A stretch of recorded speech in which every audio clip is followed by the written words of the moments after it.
Hey folks, it's Leo from Gmargin. I just got an email from a guy named Michael who lives in Tulsa, Oklahoma. He wrote me this really great email asking me for some advice on reselling at auctions, and I just kind of wanted to help him out. He told me that he's got about 200 bucks, and he wants to use that $200 to buy a few items at auction that he can then flip on eBay, hopefully make a nice profit, and then do it again, so that maybe in the next 4 to 6 weeks he ends up with about $1,500. And I wanted to make this video because I think that showing you guys how I go through the process of, number one, finding an auction, and then finding items, and then estimating how much I'll pay for that item and how much I'll actually sell that item for online would be better shown on a YouTube video rather than just explaining it on a 30-page post. So here we go. Michael lives in Tulsa, Oklahoma. He gave me a zip code, actually, 74136. So what I've done is I've gone into Google, and I took the liberty actually of just checking out a few auctions before I made this video. But the biggest one, I think, is this one, Brandon auction, which seems to have pretty consistent auctions. The problem is they don't have one for about 3 or 4 weeks. So we're going to move on. He told me that he lives really close to the Southside auction, which is right here. They actually have an auction today at 7 p.m. and then they also have one, I guess, in the next, well, not next week, but the week after next. So what I want to do is I just want to kind of show him really quickly exactly what I would do if I were to, kind of wake up tomorrow morning and say, all right, I want to go to this auction today, and let's see if I can find some stuff that's actually worth some money. So here we go. So first things first, multi-estate auction, what that basically means is there's a bunch of different homes that the auctioneer has taken products from or items from, and they're going to be selling them off. I really don't usually read the descriptions. They're not too useful to me. If there's actually pictures, then I go with the pictures. Obviously, we're looking here at a lot of furniture. I don't think we should start with furniture, number one, because we only have $200, and number two, it's a pain in the ass to ship. So going through, you see a little bit of a sculpture there, and luggage, some weird bank. Doesn't really look like anything that I can recognize, though. And don't forget, I'm not going to spend forever on this. I'm just going to basically go through, and things that I spot that I think might be worth something, I'm then going to figure out what they are, go on eBay, check out the sold and completed listings, and try to get an estimate of how much it'd be worth and think if it's a good idea or not. This one looks interesting here. This looks like some basic depression glass. Actually, I recognize this piece. I used to sell a whole lot of green glass, so I think this is probably a Westmoreland basket. So let's go over to eBay really quick and check it out. Alright. So let's try Westmoreland green glass basket. I know I suck at typing, so don't judge me. I never paid attention in typing class. Alright, so yeah, this looks pretty close to what I was looking at. Not loving the money here. This looks pretty much like the item, almost dead on.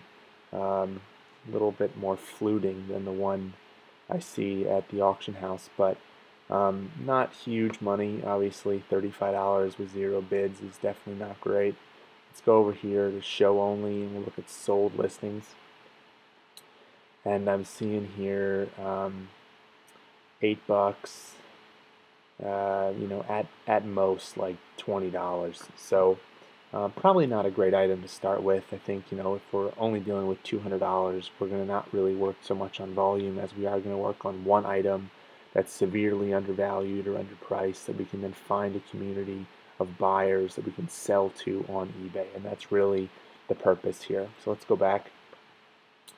Alright, I'm looking here. I'm not really seeing anything that stands out. So we'll go over to jewelry and coins. I see they have a nice downloadable coin and jewelry list, which is fun. Now, jewelry is really tough. Number one, because you're relying on the auctioneer's expertise, which is not always solid. And number two, eBay sellers tend to think of jewelry as you know, really the discount section of eBay. So if you may be able to get, say, $900 for a pearl necklace at a brick and mortar store, you're looking at, you know, maybe 150 on eBay. So it's really, really tough to buy jewelry at an auction and then make an actual nice profit on it on eBay. Occasionally you'll get lucky, but what I've really found is the best way to do it is to buy like a box lot of costume jewelry or a box lot of jewelry and then just go through it piece by piece and pull out the pieces that are silver and pull out the pieces that are gold and then sell those. Then you're buying at auction for like $1 or $2 for a bracelet and you're ending up selling that for, you know, $20, $30, which is actually a nice profit. Alright, so the one thing I do like to check out always is coins. And I see also you have some turquoise jewelry. Michael, you know, because you are in Tulsa, Oklahoma, I'd suggest, if you don't already, getting to understand a little bit about turquoise jewelry. There's definitely going to be a ton of it. Your state is known for its Native American inhabitants, and I know you had, just a ton of jewelry. The majority of this jewelry is going to be Navajo, uh, Hopi, and Zuni, which is all coming from Arizona or New Mexico, depending on the tribal affiliation or the pueblo that's making it. I see here this piece is just a nice chunky turquoise. This is a wire band bracelet. Looking at the green turquoise, this might actually be a pretty nice quality piece. Likely Navajo. Navajo are known for their big, bulky items, kind of like big silver, versus, you know, a Zuni piece is gonna be those small clusters, the needle point clusters, and then of course your Hopi stuff is mainly just inlaid silver or oxidized silver. But I see here this is likely another Navajo piece. Looks like you have a nice light blue piece of turquoise with red coral on the exterior. Definitely, you know, a nice piece. When it comes to turquoise jewelry, though, you know, wire jewelry, the piece we saw before, is kind of the lower end of the spectrum. Then you have, you know, your stamp work and your bump ups. This right here is called, I believe it's called cluster work, which is basically, you know, there's some stones, but you know, there's also a little bit of silver work done as well. There's really a whole kind of a hierarchy of turquoise jewelry that you'll definitely want to get you know, recognized with. So I will check out these items on eBay. I'm not really seeing too much that's just standing out as like big money items. I think, you know, maybe this piece would be the best seller, and then followed by this piece. You're not looking at anything over about 120 bucks, and my expectation, of course, would be that they would actually sell for something like that at an auction. If you end up seeing these pieces go for 10 bucks or $15 online, if you see these pieces being sold for $10 or $15 at auction and no one wants to bid on them, definitely pick them up for under like 35. You'll definitely make a nice profit. I see this. There's this green bracelet here. This is a stone called malachite, commonly used in Native American jewelry as well. This is not really giving me a Native American feel though, so I probably wouldn't pick this up. But there is some stuff here. Looking up here, I see a couple of, there's a Barber half, looks like, but it's a Barber half dollar, 1915 Philadelphia Mint. Some gold coins. These are U.S. gold coins. Gold is tough. People generally like to bid high on this thing. This little piece is interesting me a lot, actually. It looks like a Byzantine coin, not a U.S. coin by any means, and probably not a Roman coin either. So let me just check out the downloaded file, because I think that, you know, this might have something in it. So let's see here. All right, here we go. So here it is right here. Ancient gold, Constantine X, 1059 to 1067, really rare. I don't know if it's really rare, but it definitely is an old coin. So let's go over to eBay. Let's check this out. Now, I don't really know if this is Constantine X, but we're going to check it out. Alright, yeah, so here we go. We have, looks like the exact same coin that was sold Looks like at 342.99. Not too bad. Not too bad at all. Same coin. It looks like pretty good condition, not great condition. So looking at this, I would say, definitely if this coin pops up and nobody's taking it for under, well, let's see, what's the big thing here is let's check out the buyer's premium right here. You see 5% buyer's premium and all purchases made in-house, meaning it's just 5% plus likely your state tax. So, which is here 8.5%. So let's tack on 15% to whatever you pay for this. And then we, of course, need to subtract eBay fees too if you sell it. So I wouldn't pick up this piece if it goes for anything over about $110, assuming that you'll be able to sell it for $342. If you pick it up for 110 and you sell it for 342, you're going to be making 70, 80 bucks, which isn't too bad. So it's good money. It's not solid money, but I don't know if I'd really want to go to this auction and stay there the entire time just for $70 or $80. What I'd probably do is I'd probably call up the auction house and I'd say to them, if you can place for me what's called an absentee bid, which is a bid that's placed when you're not there. And it's placed either over the phone, so they'll actually call you up and they'll say, hey, the item you wanted is up for sale, or they'll let you leave a number of your highest amount you'll actually go for, or you'll bid on an item, and then they will bid for you. This can be tricky, but it's a great way if you're trying to do 2 or 3 auctions at once, which can happen considering a lot of times they're on the same day. So not a great haul coming out of this Southside auction, but as you said, it is down the block from you. So if you can find any of these 1, 2, 3, 4 pieces for under 30 bucks, I'd pick those up. I'd pick up this gold coin for 110 or anything less than 110 if you can. Besides that, though, I really wouldn't bother too much with this auction. All right, so let's go to my favorite website over here, which is AuctionZip.com. Now, you'll notice the first thing I did was Google auctions. This is because every auction is not on AuctionZip.com, but AuctionZip has a ton of auction houses on it, and it's also really useful because you can search auctions within 30 miles of your zip code, and you can also put in keywords if you're interested in selling coins or Pez or rosewood pottery or whatever. It doesn't really matter.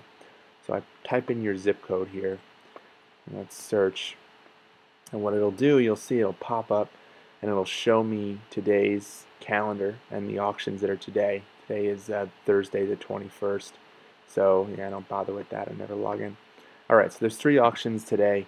And this one here, the huge English container, I checked this one out before the video.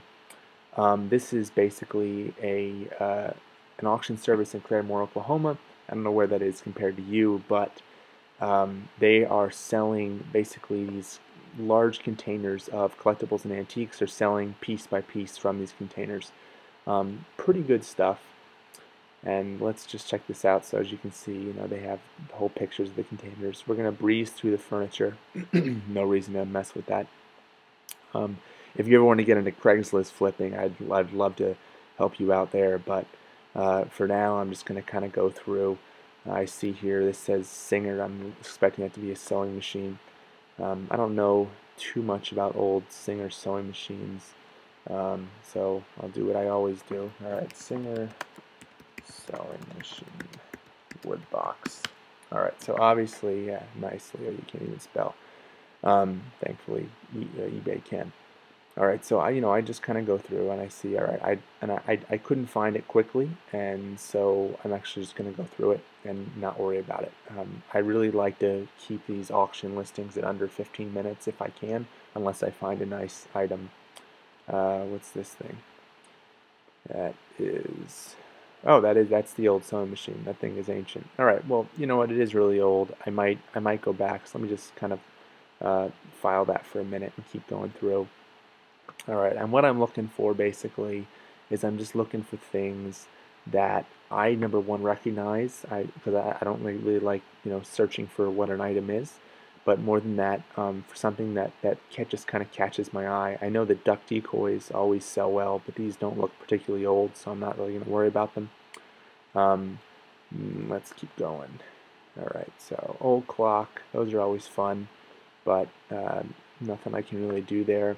You know, these little things, flea powder, you know, you might make $5 off that, $10 off that. The thing is, you're looking for a big money item. You're really not looking for something that you're going to be making $10 off of. You know, you need to really kind of consolidate and just, you know, really evaluate for yourself exactly how much time you want to be spending doing this.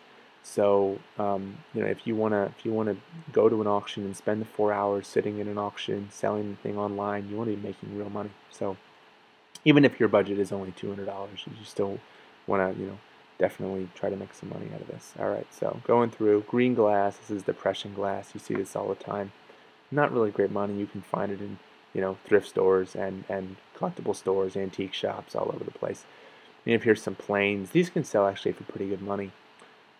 These are pretty basic planes, but I would definitely look at these, and if I could pick up this whole lot for, say, you know, $30, I would definitely do so. Um, you can always make good money off of planes. I don't know why, but they just always sell well.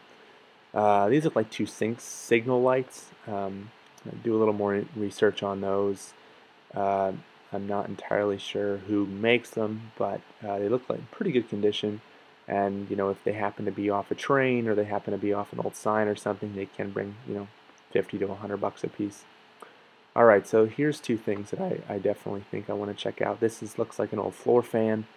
Probably a Westinghouse, judging by the little W right there. I know Westinghouse used to make fans. And also, I'm looking at this one that looks like what does that say? I think it says Tornado Fan or Vornado Fan. It has this really great retro kind of like spaceship look. I know for a fact that this stuff always sells well on eBay. I've sold a few of these before, so let's file those as well and check them out. All right, keep going. I'm going to keep breezing through. Let's see here. Not really seeing anything that's popping out.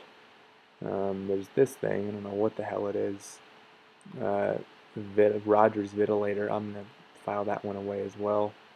And let's see here. We got some comic books. I don't know if you're a comic book fan, but I've made some serious money off of comic books when people have sold stuff that they don't exactly know what it is.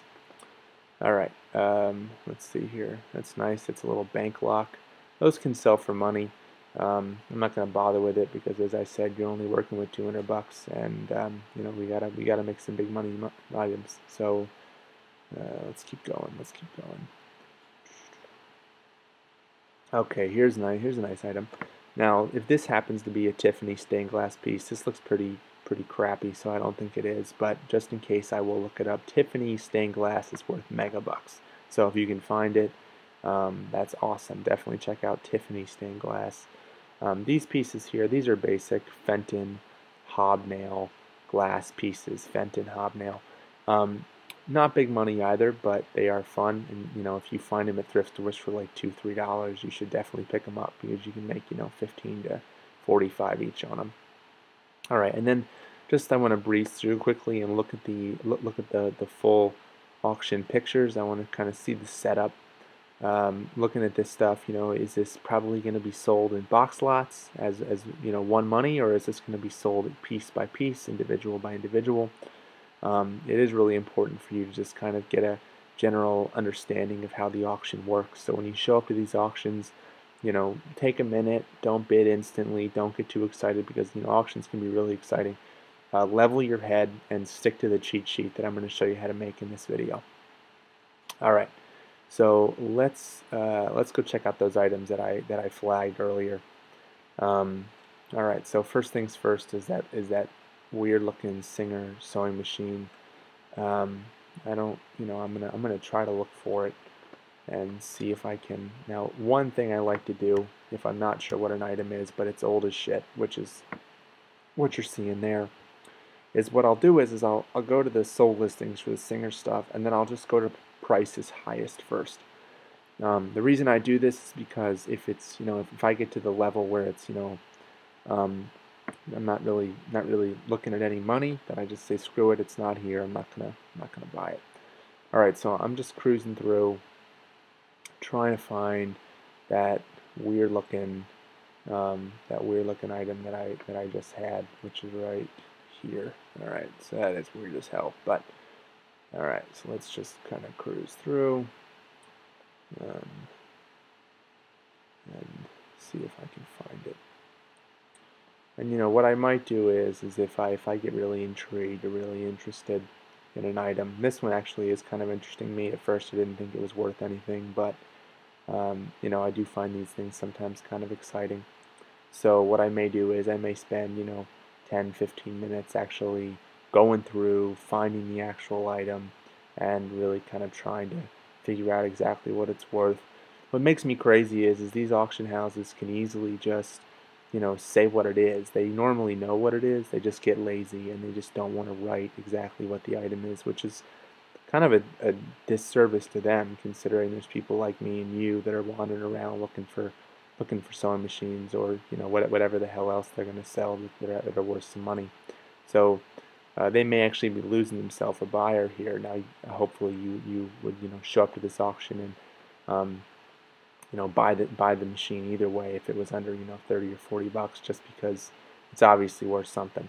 Looking at these sewing machines here, I mean, these featherweight 221 machines, you know, these are looking at $500 machines. Granted, they're still probably used, and the one I'm looking at over there probably isn't. But looking at this is an open side Singer sewing machine, right? And if I go back to that picture we were looking at, you know, this looks like also an open side machine as well to some extent. So you know, this is good money. There's you know, $600 sitting on the table here for a pretty basic sewing machine. So you know, I don't know, I'd probably spend 50 bucks on the sewing machine and just kind of take a risk on it. I hate risks, but looking at this, there's enough big money stuff here that you know, I wouldn't be too surprised if you can actually make something off it. You know, and once again, I am just going through trying to figure out exactly what the hell this thing is. All right, so I've you know, I spent about 5 minutes now looking at this, and I'm going to move on. I've decided that I would in fact buy it, but only if it was under $50. If in the next, you know, 20 minutes, if I go back and look and I see that it's worth, you know, 600, obviously I would, you know, spend 200 on it, but I'm not there. So we're gonna move on. All right. So as I said, this is a Westinghouse floor fan, I believe. Pretty good condition. If it works, you know, it's worth more, obviously. But let's see here, Westinghouse floor fan. Now the reason I know that is because of the W. I recognize the W from actually some of my grandma's stuff. All right. So this is good. We have what looks like to be, you know, this is almost the same one, 60 bucks. So that's not great money. This is a blue one for probably 100, considering the person was charging $31 shipping, but a best offer was accepted on the bid. And it looks like that this is, I mean, here's a really junked up one here that was $35. So it really depends. And it looks like people here are actually paying for shipping. So if you were to price it and, you know, pay half the shipping, say you only charge $17.50 for shipping, you might be able to make some money on a bidding war. All right, next item up. So is the Vornado fan, and this looks like a little Westinghouse fan. I'm not entirely sure what that is though. All right, so let's check it out. A Vornado fan. All right. Sorry, my internet's so slow. Okay, shit, this is good money. Alright, so this might be our winner item here. We have, it looks like it's got a stand. I don't know, maybe the stand will be at the auction house, so definitely check for that. But it looks like here, you know, a really clean, good shape one is going for, you know, $300 to $500. So that's not bad money at all. And you know, as they get junkier, but I'm not really seeing too much under 250 bucks. So that actually could be great money. People don't really love old fans. When you go to a smaller auction, you could end up picking up this thing for $20 even, and then end up making your nut really quickly off one item. So definitely pay I'd say I'd pay up to 150 for this thing if I got up to it and it looked somewhat clean, or looked like I could actually clean it off or dust it off. And it looks like a great fan, so I'd pay about 150 for this. All right. Next up is the Vitilator, the Rogers Vitilator. I have no idea what the hell that is. That's, I guess, a good thing. Rogers Vitilator. No, fuck, I really fucked the pooch on that one, didn't I? Alright, hold on. I gotta find what the hell that thing is. Now, of course, I've lost the image. There it is. The Vitilator.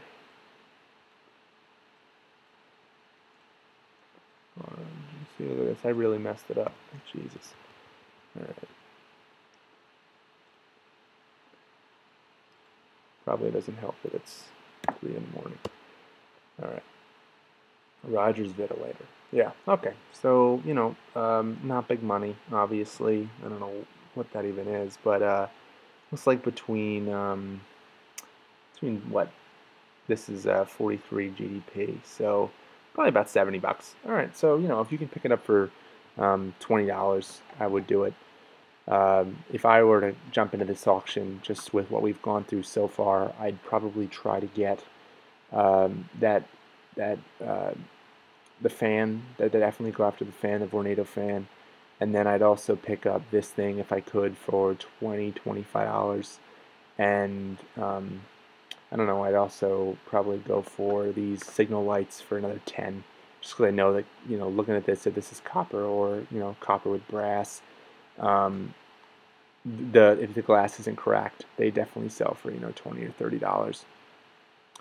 So definitely go after those. Let's just kind of go through the fan. This one, I don't know, I'd probably leave it just because it's a beast, and I wouldn't want that sitting in my house. I know, you know, my girlfriend would be furious with me, so I wouldn't know if I'd go with that. All right, so let's check out this butterfly. Looks like a butterfly lamp of some sort. I'm just going to type in butterfly stained glass and see what I come up with. Butterfly, damn, I'm so tired. Stained glass. Alright. Let's see what we get. Alright, so there's obviously a ton of these things. So let's narrow that down a little bit. We'll just do lamp. No reason to breeze through 600 listings. Alright, so this is nice. We have a Tiffany style glass butterfly lamp. I'd say it's actually kind of almost a ringer for the one that I was looking at right here.